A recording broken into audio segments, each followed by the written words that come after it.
और जहां तक जवाहरलाल नेहरू जी की बात है, जितनी देर हमारे प्रधानमंत्री, देश के प्रधानमंत्री रहे हैं, 12 साल हो गए हैं, लगभग उतने ही सालों के लिए जवाहरलाल नेहरू जी जेल में रहे। किस लिए?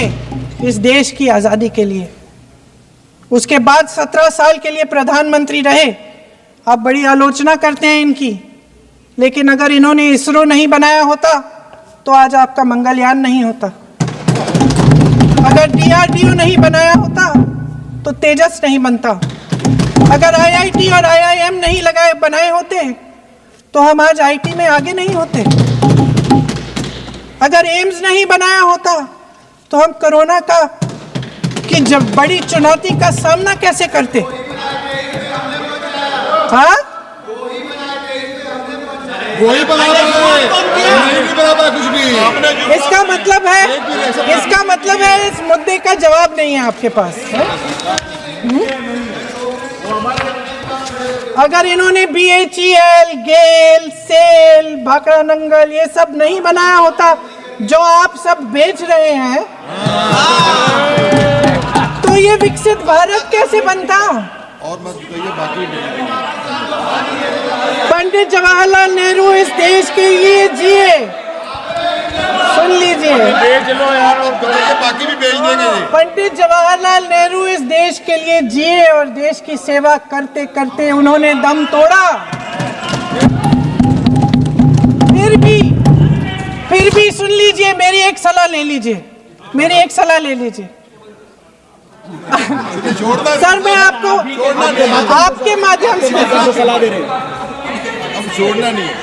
सर, मैं आपके माध्यम से एक सलाह दे देती हूँ। हमारे प्रधानमंत्री महोदय 12 सालों से इस सदन में हैं, मैं मात्र 12 महीनों से हूँ। फिर भी छोटी सी सलाह है। उन्होंने अभी हाल ही में चुनाव था, कुछ महीनों पहले उन्होंने एक सूची निकाली थी कि विपक्षी दलों ने और विपक्ष के नेताओं ने कितने अपमान किए हैं इनके, और उसमें शायद 90-99 ऐसे उन्होंने अपमानों की सूची बनाई थी। तो मैं उनको एक छोटी सलाह देना चाहती हूँ कि नेहरू जी से जितनी भी शिकायतें हैं, जितनी भी गलतियां उन्होंने की आपके जहन में, जितनी भी गालियां देनी है, जितना भी अपमान करना है, उसकी भी एक सूची बना दीजिए। नहीं, बात खत्म नहीं है। 999 अपमान, 9999 अपमान, सूची बना दीजिए। और फिर हम एक समय निर्धारित करते हैं, जैसे हमने 10 घंटे आज वंदे मातरम पर हमने बहस किया है ना, उस तरह से हम अध्यक्ष महोदय जी से पूछेंगे, एक समय निर्धारित करेंगे, 10 घंटे, 20 घंटे, 40 घंटे, जितने घंटों में आपकी ये शिकायत पूरी हो जाए, माननीय सदस्य, आप शांत हो जाए और हम बहस कर लेंगे। लेकिन इस सदन का कीमती समय, जिसके लिए हमें यहाँ पे जनता ने भेजा है, जैसे हमें जनता की समस्याओं को हल करने के लिए चर्चा करनी चाहिए, इस्तेमाल करना चाहिए, उसको AC के लिए इस्तेमाल करिए। उसके बाद जैसे अंग्रेजी में कहते हैं ना, जैसे अंग्रेजी में कहते हैं कि once and for all let's close the chapter, close कर लीजिए। देश सुन लेगा क्या क्या शिकायतें हैं, किसने क्या किया, इंदिरा जी ने क्या किया, राजीव जी ने क्या किया, परिवारवाद क्या होता है, नेहरू जी ने कौन सी गलतियां की, सुना लीजिए, फिर खत्म। उसके बाद बेरोजगारी, महंगाई, महिलाओं की समस्याएं, जो PMO में हो रहा है, उसकी बातें, उसकी चर्चा। आज जो तुष्टीकरण की राजनीति के विषय में बात हुई, यहां कुछ संसद के सदस्यों ने विषय को रखा और उसे तोड़ने मरोड़ने की भी कोशिश की गई। कहा गया कि सुभाष चंद्र बोस जी ने चिट्ठी लिखा था जवाहरलाल नेहरू जी को, जिसके आधार पर नेहरू जी ने स्पष्टीकरण दिया था।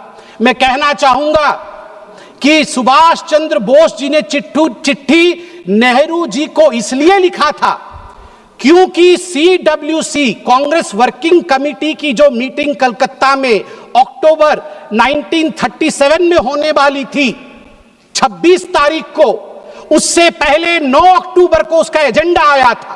एजेंडे में लिखा हुआ था कि CWC इस बार तय करेगी कि वंदे मातरम का क्या करना है। रखना है या विसर्जित कर देना है। सुभाष चंद्र बोस तड़प उठे थे, तड़पते हुए उन्होंने क्या लिखा था मैं पढ़ना चाहूंगा। मैं ये किताब पढ़ रहा हूं, Vande Mataram, the biography of a song, सभ्यसाची भट्टाचार्य।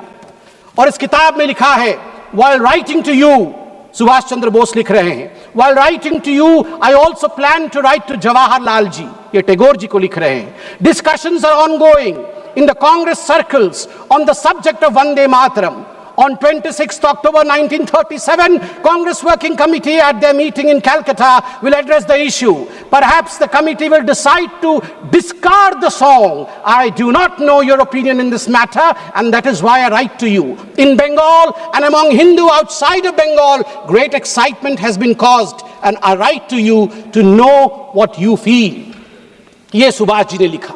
अब मैं यहां पे उद्धृत करूंगा पंडित नेहरू ने क्या क्या कहा है वंदे मातरम के लिए। यह सब कुछ इस किताब में है, ऑन रिकॉर्ड मैं पढ़ रहा हूं। Nehru had only recently read the novel Anand Math only 6 days before the working committee meeting. केवल 6 दिन पहले उन्होंने आनंद मठ आनंद फानन में पढ़ लिया। उसके बाद नेहरू ने चिट्ठी लिखा। Nehru rights on 20th October 1937, quote, I have managed to get an English translation of Anand Math, and I am reading it at present to get the background of the song. It does seem that this background is likely to irritate the Muslims. I do not understand it without the help of a dictionary. आप चिंता करिए, नेहरू देश के प्रथम प्रधानमंत्री आनंद मठ जैसे महान किताब को, बंकिम ऋषि बंकिम के उस महान ग्रंथ को आनंद फानन में 6 दिन पहले पढ़ रहे थे CWC, ताकि वंदे मातरम को विसर्जित करना है या रखना है इसका निर्णय वो ले सके। आप सोच के देखिए ये किस प्रकार की धृष्टता थी भारतवर्ष के साथ। और नेहरू जी कहते हैं मैं तो डिक्शनरी के बगैर वंदे मातरम समझ भी नहीं सकता हूं। LOP का भी वही हाल है, LOP का भी वही हाल है, तभी आज वो नदारत है। बिना डिक्शनरी के ये वंदे मातरम क्या है समझ भी नहीं सकते हैं। धन्यवाद है, धन्यवाद है माननीय प्रधानमंत्री जी का आज मौका दिया है। कुछ लोग घर में डिक्शनरी पढ़ पढ़ के आके भाषण तो किया है उन्होंने, वरना अभी तक वंदे मातरम का अर्थ भी नहीं समझ में आता। आगे नेहरू जी क्या कहते हैं मैं आपको पढ़ के सुनाऊंगा। नेहरू जी के सब कुछ कहने के बाद कांग्रेस वर्किंग कमेटी की मीटिंग होती है। रिजोल्यूशन मेरे हाथ में है इस किताब में। कांग्रेस वर्किंग कमेटी की जो रिजोल्यूशन है वंदे मातरम को लेके, उसमें बहुत कुछ है, मैं कुछ पोर्शन पढ़ रहा हूं। The other stanzas of the song are little known and hardly ever sung. They contain certain allusions and a religious ideology which may not be in keeping with the ideology of other religious groups in India. The committee recognizes the validity of the objections raised by the Muslim friends to certain parts of the song. While the committee have taken the note of such objections, insofar as it has intrinsic value, the committee wishes to point out that the modern evolution of the use of song as part of national life is of infinitely greater importance. That, मैं आगे पढ़ता हूं इसमें से, taking all things into consideration, therefore, the committee recommended that whether the Vande Mataram is sung at national gatherings, only the first 2 stanzas should be sung with perfect freedom to organizers to sing any other song of an unobjectionable character. मतलब उनके मन में था कि Vande Mataram objectionable है और organisers के ऊपर छोड़ दिया गया कि आप कोई और गाना भी गा सकते हैं जो कि अनऑब्जेक्शनेबल नहीं है।